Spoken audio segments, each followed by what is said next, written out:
Welcome all to yet another episode of HomeoMitra Vartaalap. Uh, Today, we are at Dr. Dhawale Memorial Homoeopathic Institute, Palghar, with Dr. Sunita Nikumbh, who is the head of Department of Psychiatry.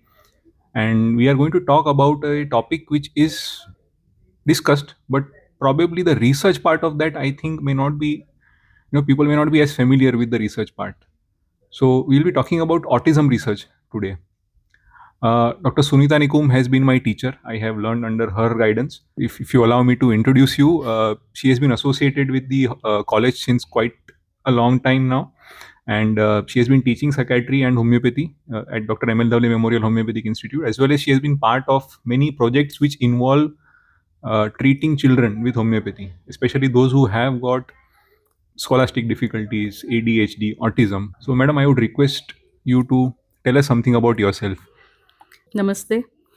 Uh, as you have introduced me, before joining the MLD MHI, I was a student of ICR, the Institute of Clinical Research. And my basic training after my graduation occurred from 1998, and you can say till today. I have been learning, and it has been a very great experience of learning first homeopathy and then its application in the psychiatry, general as well as the child psychiatry, even the community psychiatry, which you have already mentioned. I have been a part of lot many community outreach projects. So this is the journey of last, you can say, 25 years, where Wow. homeopathy and psychiatry still we are learning. Wow, 25 years is quite a long time, and I'm sure we are going to learn a lot in this podcast in the next hour or so with her. So stay tuned, do not stop in between, do not fast forward, and watch till the end. So, Sunita madam, before we begin, if we can touch the basics, what is autism? I'm sure people know, but from your perspective, from your experience, if you could just share something about autism. Yes. We all know autism is a neurodevelopmental disorder. Means what? Where the brain has developed, but some of its functions and the interconnections of those functions are not developed.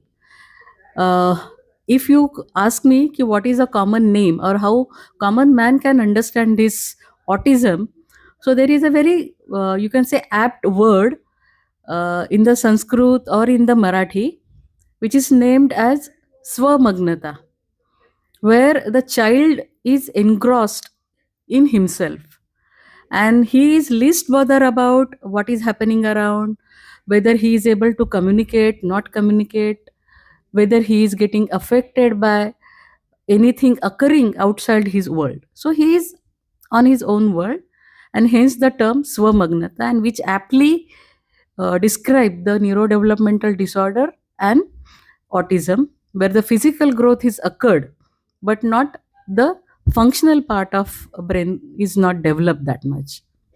So they can, you can say ki the certain functions are impaired, where the coordination is required between the two or a multiple parts of brain. Madam, are there any causes that we have been able to ascertain? This disease is multifactorial. Still, we are able to pinpoint what exactly the cause for that, and hence it is called as a multifactorial. Some part of a genetic is responsible, where in the family there had been a child who is not normal, maybe intellectually, maybe some physically, even some part of a nourishment or a nutrition also comes into this, where mother as well as the child has not received the adequate nutrition during the gestational period of mother's pregnancy. It could be even the vaccination. Nowadays this concept has come up that certain vaccinations are equally responsible for that. And most important is mother's mental state during the pregnancy. If the mother is not happy during, maybe at the time of conception and the entire period of pregnancy, so it is considered ki that also is responsible for the development of this problem in child. Now, this mother's history during pregnancy, I believe this is very specific to homeopathy because I do not recall this in any of the modern medicine content where they have mentioned that something from Yes, the yes. mother's history is. So if you could just elaborate a bit about. uh, from the homeopathic perspective, Why this is important? uh, at the time of conception, if the mother is not happy, if the child is not wanted, or if the child is not planned as per the mutual decision or a discussion with the partner, then that is going to take a toll of a mother. If the child is not born out of a proper wedlock, so everything is going to hamper the mother's mental state, which could be anxiety, which could be the aggression, anger, could be separation also. And in a way, this state is going to hamper the development of a child at a cellular level and then at a organ level as well. So this is, though this is a homeopathic concept, but this is most important and crucial to assess and evaluate from the the management part of child as well. Yeah, correct. I understand. So, meaning if the mother is not in that kind of a state and there is an unresolved conflict or Correct. some trauma which has happened at that time, and if it is not resolved, then handling the child would probably be Yes. difficult. Yes. Yes. That makes sense. So, tell me if you have heard something like this before from any of your doctors or from any of the research papers, and do mention that in the comment. Any particular symptoms of autism that which are very obvious, which someone can look and identify, and how does one understand what are the symptoms of autism? Autism is called as a autism spectrum disorder. When you are talking of a spectrum, it may have a symptom or a behavior related to so many other parts of body functioning or a personality development. So when any child is in a developing stage, so right from the age where he started or he starts interacting with the people around, the child will not have a eye to eye contact, which is very very important. So you are able to see the child is not able to form a certain communicative pattern, which probably can go into the category or a diagnosis of autism, where certain words the child is speaking, the words can be repetitive, or if any question is also asked, the child may reproduce that question or those words again and again. So in the behavior wise also, he will be repeating certain activities. The activities probably will not make any sense to us, but those activities are very obvious. As the age advances, the certain activity the child stop doing that. But in cases of children who are having this autism, their activities can be repetitive. They will not understand any purpose behind that, because eventually child learns how to uh, do some gesture which has a purpose. For example, if the child is hungry and he wants to get something from the mother, so either he will point to the mother or he will ask for something, but this child will go on doing the same activity that we called as a repetitive activity, a purposeless activity. At the same time, child will not be very comfortable in the people who are around. He may be attached with his mother or whoever is a primary caretaker. So even the either of the parent, he will not be showing any affection in the initial part. uh, when he go to the extended family, he will not be comfortable. He will like to go home if he is outside or if he is in a social function. If he's in the nursery, so he will not like to go to the teacher also. Some part of this can be counted as a behavioral expression. At the same time, child will be very sensitive to the noises. With the slightest voice, you might have observed that some people are all the time keeping their hands on the ear so that they want to avoid those voice noises. So that can be one of the feature. Child may show some kind of a obsession towards some color, specific toys. Who will go on collecting without any purpose. At the same time, child can be very hyperactive, very difficult for mother to handle. He will be just roaming here and there. He probably have the expressions like hyperactivity all the time, the so on. And at the same time, even the sleep will be very light or alert. The slightest noise will wake him up. That is interesting. Now there are so many symptoms. I mean, do you see these symptoms in all children? Like all symptoms are there in all autistic children, or do they differ?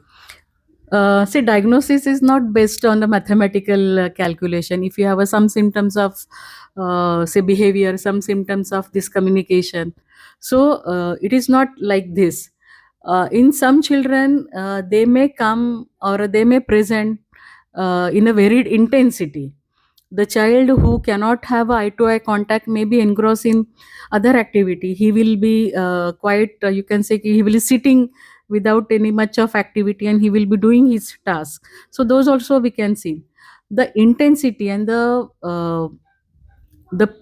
you can say the disturbances in conducting himself in the future life, or communicating with the world, will be disturbed gross. So it will not be a mathematical calculation, it will not be only eye to eye contact, not only repetitive. So we have to see how child is progressively showing these complaints, and what is exactly hampering because of. So the diagnosis is made on this. So I think that is why we need someone who is an expert in autism, someone who has been seeing children day in and day out of autistic spectrum, and then therefore it becomes easier to identify, because sometimes it may happen that one odd symptom is there in the beginning, and we may miss it out, and then eventually when it becomes flared up, or more symptoms get added, that is when the problem happens. Correct. So I would like to add, you as you have rightly mentioned. See, when you're talking about a symptom syndrome, so many time even the parental subjectivity or parental anxiety of knowing whether my child is normal or not. So that also may mix up with the actual diagnosis of the autism. So it is better the child should be evaluated on certain standardized scales. So we have a autism rating scale, we have a um, ESA, which is suitable for the Indian standards of assessment of autism. So if we are going for authentic or reliable test, so those also helps in coming to the final diagnosis of autism. Right now, see, this is what makes it even more interesting. Right, like I said, going to the specialist for treatment of, because there are scales which are involved. Because I think Yes. unlike the blood investigations, I'm sure there must be no way to identify if a child has autism using a blood test. So therefore, the scales probably become Yes. critical in evaluating Yes. autism. Right. So, Can I add one more? sure, sure, please. See, all these scale, the psychometric scales, they are performed by a clinical psychologist. So, definitely the subjectivity will not come into the assessment of the child. And at the same time, all the scales which we are using are standardized. Earlier, the cars which we are using, so that cars has now Indianized, because many of the symptoms they differ from the Western point of view and the Indian context point of view. So always it is better to have a formal assessment with an expert. I understand. And this Indianized part, no, I was referring before we were studying for this Huh. podcast, that the incidence of autism is far more in the Western countries compared to India. In India, the incidence is still less. I think it's about 25 to 30 per 100. 36, Something like that. 36 children Ha, per, you can say, 1,000. yes, Hmm. yes. How has your experience been in treating autism? And particularly, I want to know about the homeopathic aspect. Of course, there are aspects other than medicine also. And why I'm asking about homeopathy is because in modern medicine, they say that there is no so called medicine for autism. But in homeopathy, we give medicine for autism. Yes. So, how has it been? See, if I have to answer this question from the homeopath's perspective, we homeopath handle any child holistically. What do you mean by holistically? We take the information of a child right from its birth, how he is, he, what do you call it, how he has come into this world, whether he had any difficulty like during delivery, parturition, what we called as a in a clinical term, whether he had any problem, whether he cried immediately, if not. See, why these things are important? Because these are important for the physical as well as the development, mental development of a child at every stage of point. So, if the child is speaking at a right time, with a right, you can say, the speech, the words, which will probably give a little more progression to the development at a organ level and at the psychological level.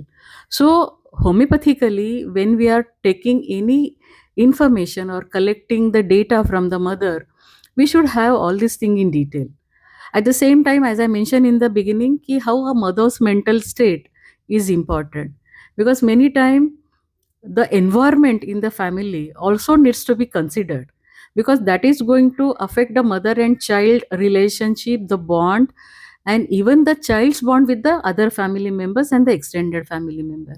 At the same time, how the child is taking his food, how he is reacting to certain allergens, how he is showing some changes with the environmental this thing also.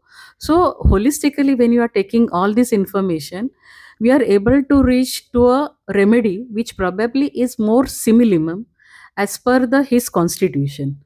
And that's why it is important from that point of view, you should pay attention to that.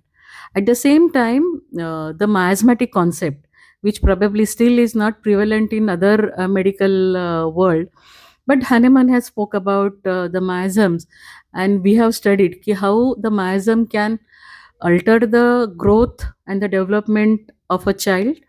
At the same time, even the diseases, though we are saying certain diseases are genetic, right now we also have come up with the idea of epigenetics, and people are saying if you are modulated the genes at a work certain time, so probably certain disability, certain diseases you are able to take care of.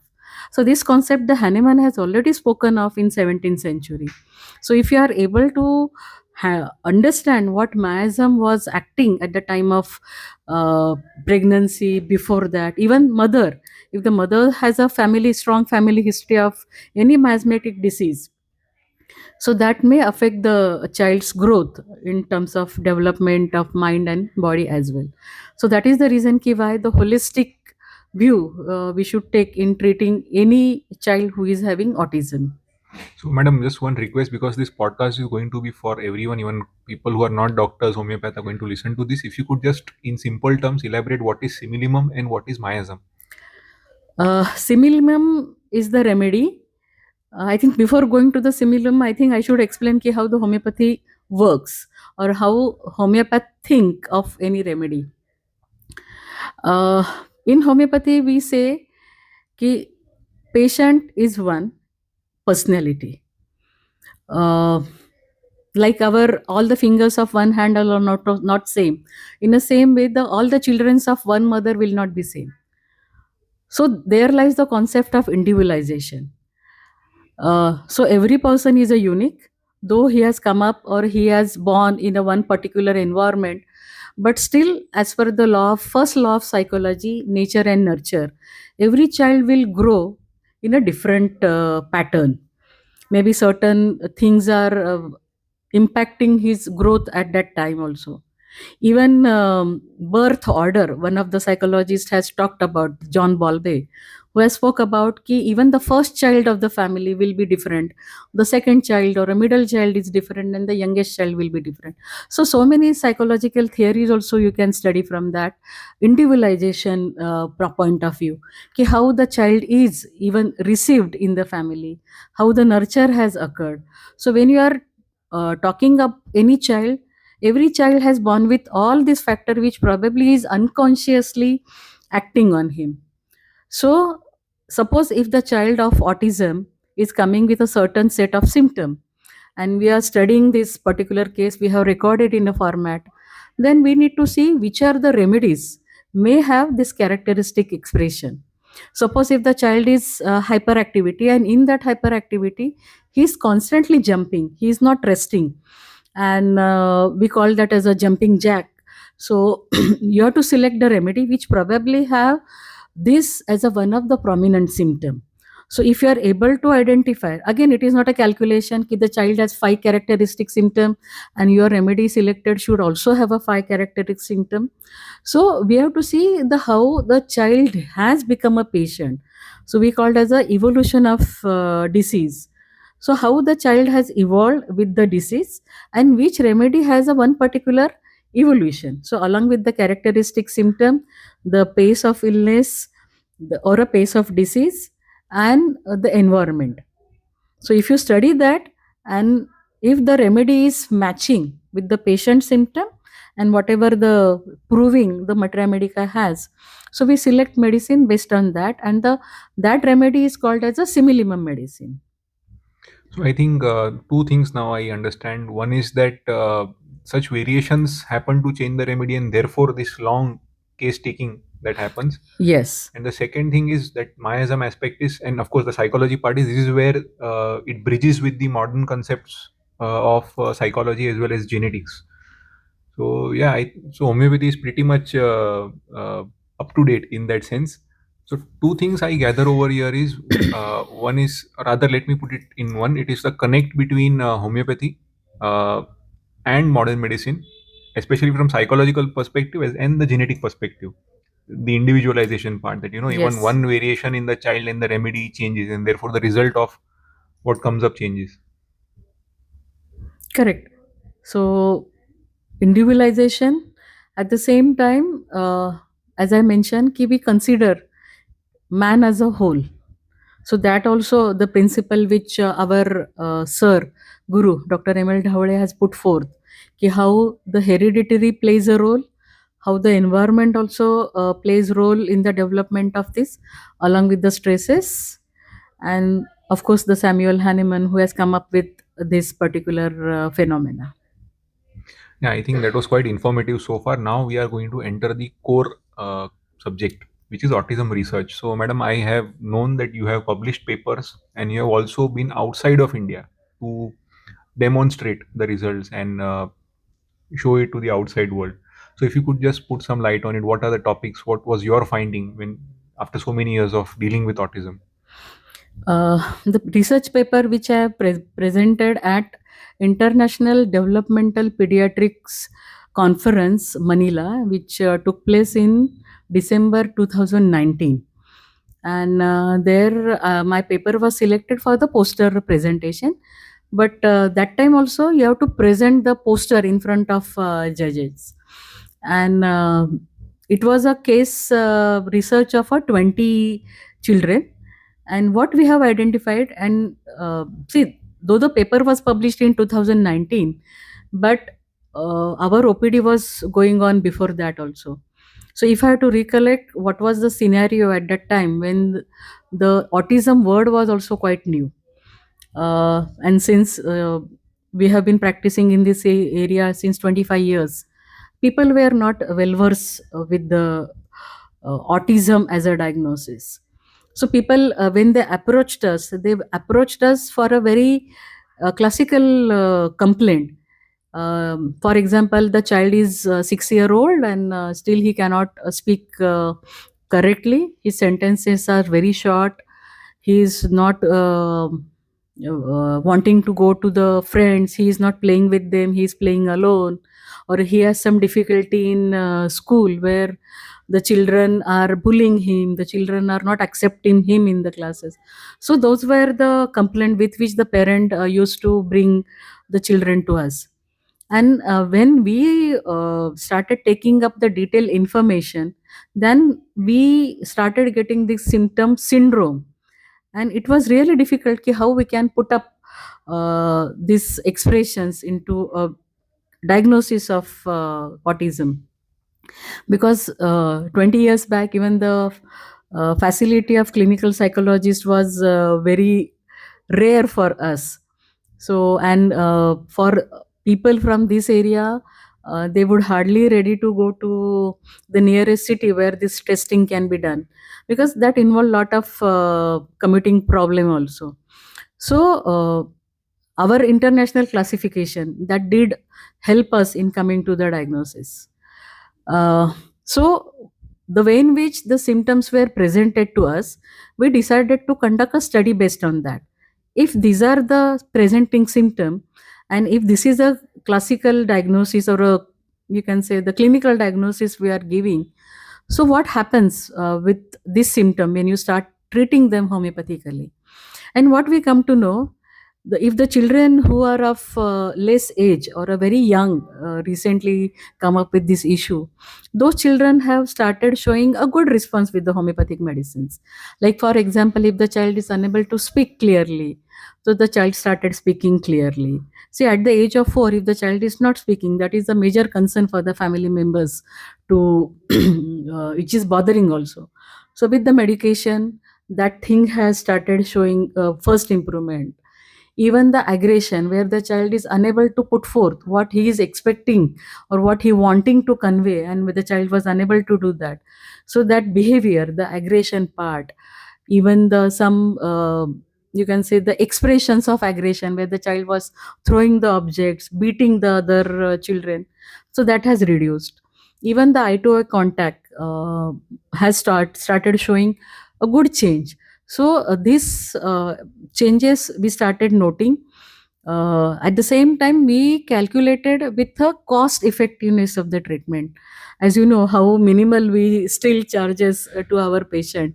And if I have to recollect the 15 years back, our OPD charges, see, we were charging 30 rupees for week's medicine 15 years back. But that also, though, at that time, the parents were finding it very difficult to, yeah, spend for the children. So it was a very cost effective. Within 30 rupees of 1 week's medicine, we have shown this improvement. At the same time, we have noted some expressions are showing improvement within, say, 8 to 10 weeks of starting the treatment. So you see how cost effective, and that was also without any ancillary therapies were given to the children. So homeopathy has really helped to the child at that level. So in terms of getting benefited on the time basis, because within a 4 to 6 or a maximum 8 weeks, the child is showing the improvement. Aggression has reduced, the behavior has improved, communication to some pattern has improved, and eventually, so that I presented all these things at that conference, and people really appreciated. But the one sad part of that conference was many of the people, they were not knowing what the homeopathy is or Oh, homeopathy was. okay. So everybody was curious to know how the homeopathy is helping child to show this kind of a improvement. So that was all the experience. Unfortunately, the COVID stuck within 3 4 months, and we could not really, uh, you can say, publicize that findings or whatever the outcome of that research. But the things are now. But the experience which I got, or learning what we could derive from that experience, is really helping the department nowadays, because even the newcomer in our new resident is also able to spot the diagnosis in very shortest time. And even the posology strategy what we have designed or developed over a period of time by learning or treating these cases is giving a miraculous result within 6 weeks now. So the duration was earlier 6 to 8 weeks, now that has come to 6 to 5 to 6 weeks or something like that. So again, that is a learning ki how the strategy or a posology you decides in these cases can help child to get the response with the homeopathic medicines. It's quite interesting. They have measured it down to weeks, the results that they get, and they've also measured to the dosages and the cost effectiveness of the medicine.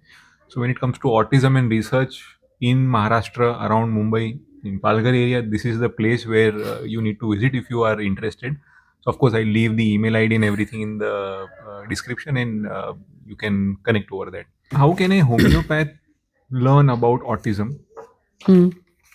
Because see, autism is something which, as far as I know right now, when it comes to homeopathic practice, people will not, unless now that they are oriented, there is a certain specialist who can treat autism with homeopathy. But otherwise, if a homeopath gets a case of autism, if you can just give a brief guideline how they can go about it, or rather also if you could add what is the time they should refer and not continue, someone who's not specialized in this. Correct. See, every child is it's a classical, you can say, the concept of developing normal milestones. So we have, you can say, ki every physical development has a certain time duration. Like say by the age of 3, the child should start turning or proning, or a child should speak or should start speaking a complete word or a complete sentences by the year of 1.5, and so, or a child should walk either first with the support and then independent. So if these milestones the child is unable to achieve, so that should be the first indication for a homeopath. If this child is not developing on a normal way, so he should refer whichever the expert he around in his vicinity, he should refer. It can be a pediatrician, it can be a psychologist also. Uh, so that is the first thing the homeopath should know about it. As the milestone everything has achieved, and now the child has been into a family, the people are around there, so any behavior which is showing a little irritation to either to the family members or to the guest or a relative who are visiting also should be paid attention. Because even in the family, we say कि if the child is too much mischievous or restless, we are saying कि अरे ये तो normal है, हर कोई बच्चा करता है, it is not a problematic behavior. But when it start disturbing to the family members, if the and the mother is the first person who is making out this कि my child is really hyperactive too much than as compared to the other children, and if the mother has a first child who is normal, mother themselves start comparing, and she reports to the doctor कि this is been happening with my child, and I'm finding कि he's too restless, too unmanageable uh, uh, for all the activities or all the norms of the family, so called, we call that as so that is the first. If the homeopath is enough to pick up this, what the mother is, because the mother is the most observant, resourceful person who probably can give us the comparative difference between what is normal and what is abnormal. So all these behavioral expression, if we as a homeopath are able to pick up very quickly, and if we refer them, so it would be better. See, even every homeopath, they treat the autism, or they should treat the autism, because homeopathy helps the child very much. So when we are again coming to a characteristic expression, if they are able to identify, okay, this is what the very unique in this child. I'll give you one example. Recently we have a two children uh, to whom we are giving carcinosin. Both are of almost a similar age, but one is in from local area, and we are treating another person from Delhi, because the mother's maiden place is here.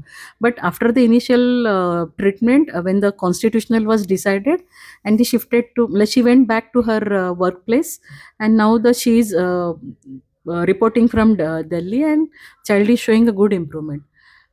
So what is carcinosin? What we are able to see? See, along with the other features of autism spectrum disorder, this both the children, they have a very good quality of putting their every work in an artistic way. If the child, one child who was very fond of soft toys, and he has a range, you can say a variety of soft toys, like from a big soft toys to a very smallest, and he has a peculiar habit of arranging them in a declining way, or you can say हम बोलते हैं ना कि छोटे से लेके बड़े तक या बड़े से लेके छोटे तक. So he would arrange those toys every day. So was his date start with that. जैसे वो उठता था, he will go to his playroom and he will start arranging that. The another child who has a very particular way of arranging his cars. He has a good collection of cars. But at the same time, one child was very much fond of nature. Uh, you can say he always used to go to the garden, flowers. He will pluck the flowers and he will smell it, and even he will try to draw that flower on the drawing sheet. So this was the quality. If you are able to see along with all this behavioral problem of the child, so even any homeopath treat. But for that, what is required, ki what is common expressions of the disorder and what are the characteristic of that particular disorder. As per the homeopathic concept, we do not treat the disease, we just diagnose the disease. But we see what is characteristic of that individual in that disease. The example which I gave you is the characteristic nature of the child. Though the symptoms of autism was there, but this was the characteristic which the modern medicine called as a obsession. And they called ki the autistic child also has a obsession for one thing. But even in that obsession, we are able to see a characteristic or a individualization. So if the any homeopathy is able to pick up that, then probably we can reach to the masses and we can treat the autistic children in the community. Correct. I think that makes a lot of sense. Again, this is not to discourage homeopaths from treating autism, but what happens is after a point of time, Yes. like simple example, when there is firefighting, you need a firefighter, Yes. and I'm sure with autistic children, there are times when actually from what little I know is the child may become very aggressive, stop eating. That is when the expertise. Yes, yes. See, in the initial period when the child is very young, any homeopath can handle that. Why the homeopathic psychiatrist or what role they will be playing all these things?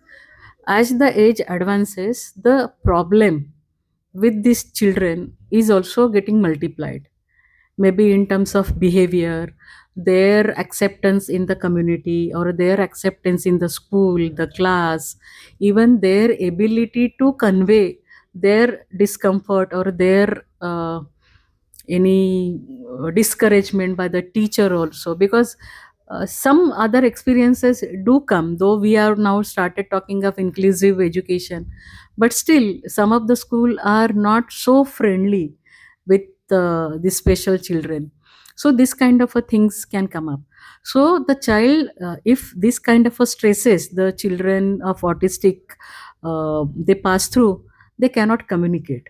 So there lies the role of homeopathic psychiatrists who will understand what is happening to the child, why it is happening, and how this aggression, how these changes in the behavior can be handled. Even if you see adolescent age where lot of sexuality that comes into picture, where the child is unable to understand why the body is changing, why the certain things are happening to him, in specifically in the female cases where they start menstruating and they find it very difficult to understand why and how, what care needs to be taken and why that is happening to her. So there lies the role of homeopathic psychiatrists who can teach them, or if not, then family can be oriented about ki how this care can be taken, how this children to be made understood, how the care is to be taken. So at certain level, definitely any homeopath can treat, but when the age advances, it is better ki they should come to a expert. You have a lot of MD students at Dhawale College, and part of their education is their thesis. Has anyone so far taken up any thesis or research in the subject of autism? If you could just tell us briefly about it. Yeah. At our institute, we are teaching homeopathic psychiatry since 2004-5. That was the first batch I can recollect, and today we are in 2024. In these many years, almost you can say every alternate batch student have taken up some or thing other related to autism. So it can be the expression of autism, it can be a role of homeopathic medicines in autism, the miasm. One of our students, she has taken up a topic of how the parents of autistic children can be handled, they can be oriented, they can be given counseling. So these are the different types, you can say. One you can say the mission of the homeopathic psychiatry in our institute is ki we are working more on a community based need, and we motivate children or a resident to take up those topics so that their learning, their experiences can help the community to have the awareness of specific illnesses, treatment, posology. Because even after this many years of we having on this you can say platform, still the ancillary measures in terms of occupational therapist, speech therapist, or a physiotherapist is still a very, you can say, irregular. Still, people do not want to travel to Palghar because of many reasons. And we are working in whatever the limited resources we have. And still, we are able to give a quality outcome or a quality result. And this is because of a lot of community outreach activity the department has visioned and implemented, and students are also interested because they learn from a hands-on experience with the community, how to go, how to approach the community, how to convince the parents also, or a school authority also, how the orientation is needed even for the teachers. Because even as the cycle of teacher also goes on, whatever the new learning comes up, so they should also be accessible to this new learning, new therapies which are coming up, or what government is also making certain rules. Because in terms of it is not related to autism, but even in the learning disorder, the new lot many concessions over a period of time the government has started giving to the student, and some of the schools are not aware of. So through one dissertation study we are achieving so many things. So our knowledge of student is also increasing, and the community is benefited with our activity. So just to tell you, dissertation is very much a research paper. Yes. The findings are actually usable, citable. So one thing is that where can people find the dissertations done by Yeah. the college, where It's they a can read? Maharashtra University website, and all the dissertations they are displayed. But I'm not pretty sure of whether the archive can be accessible to all the common people or not. That I think we need to study that. But all the dissertations they are uploaded on the MUHS website archives. Uh, uh, JISH, our journal. So there, one or two papers have been published. So JISH is, I think, anyone can access, and those people, those papers can be accessible from the net side, net also. Great. And the other thing which I now realize is that occupational therapists, physical therapists, clinical psychologists, counseling psychologists, if you are out there and you want to treat autistic cases, this is the place where people are in short supply in that sense in their expertise. So then you know where to uh, Approach. approach. Great. So, madam, with this, I would like to conclude. And with the first thing I would like to conclude is this autism and homeopathy. This is it is in the phase of research. A lot of Yes. this has already been done, and of course, a lot will follow in the particular department. So yeah, very much scientific, and people should not refrain from approaching the homeopathic institute, a homeopathic psychiatrist for treating autism with homeopathy. They very well know about right from the assessment to the prognosis, or what we call what happens to the child after a period of time of treatment, and there are results. So, if there is anything you could share with us, what should the people who are listening to this podcast take home? The homeopathic doctors, the family physicians, parents, anyone whom you would like to address. See, for the non-medical people, what I would ask them, ki they should observe the child. So many time what happens in our society or in our families, we all the time uh, ask a child to do certain the expected activities, but we are not making the child free, and we want to see the child in that particular framework only. Ki whether my child is doing this rightly or not, whether my child is making some mistake, or at the extreme of time, even some families they hardly bother about all these things. So be observant of your children, how they are communicating, how they are making their studies, what mistakes they are doing while doing some task or any other thing. And first is ki, as a take home, I would say ki keep the child away from the social medias, the screen time, which is again one of the, you can say, major hurdle in understanding whether a child is speaking correctly, not because screen time. that is a passive entertainment to the child. Child will listen, child will giggle, child will smile, but if the child is not able to speak because of constantly watching those cartoons which they hardly speak, if the child is not able to understand what is going on, then his speech also will not develop.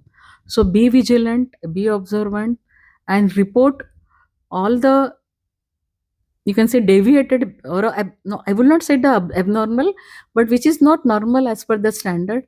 Do report to your concerned person, a doctor, maybe homeopath, or maybe any other field expert, and do consult and be regular in treatment. See what I would like to share this very good experience, and that probably has motivated me also in taking up this subject ahead. During the COVID time, maybe before that, uh, one girl, the parent brought that child. When she was brought, she was 7 year old, and till the 7 year, the child was not speaking complete sentences. She had been to other pediatrician and other therapies were given to her, but still the child was not speaking. And we gave her the treatment, and I really appreciate the parental motivation also, and they continued the treatment even during the COVID.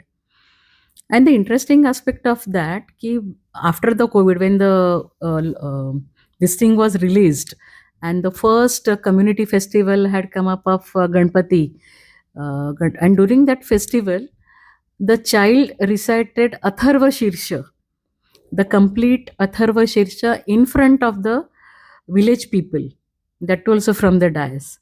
And that was really very encouraging for us, ki how the children, even at the late age, of course, there is a, you can say, ki, what response will come at what age, that also needs to be studied. Uh, but the child really spoke very good, and unfortunately the parent did not allow us to take the video of that particular child, but the child was observant, they were persistent, and this was the response which has come up in a very shortest time.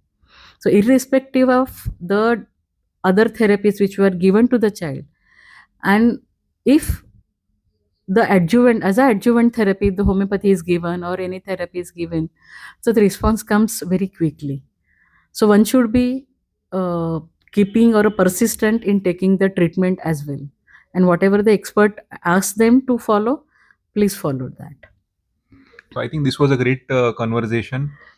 Looking forward to conversation on different topics of Yes. child psychiatry in the future. Thank you so Yes. much, Sunita madam, for your time. Yeah. And yeah, we'll conclude the podcast with this. Thank you. Thank you. Thank you, Dr. Keur. Thank you. Yeah.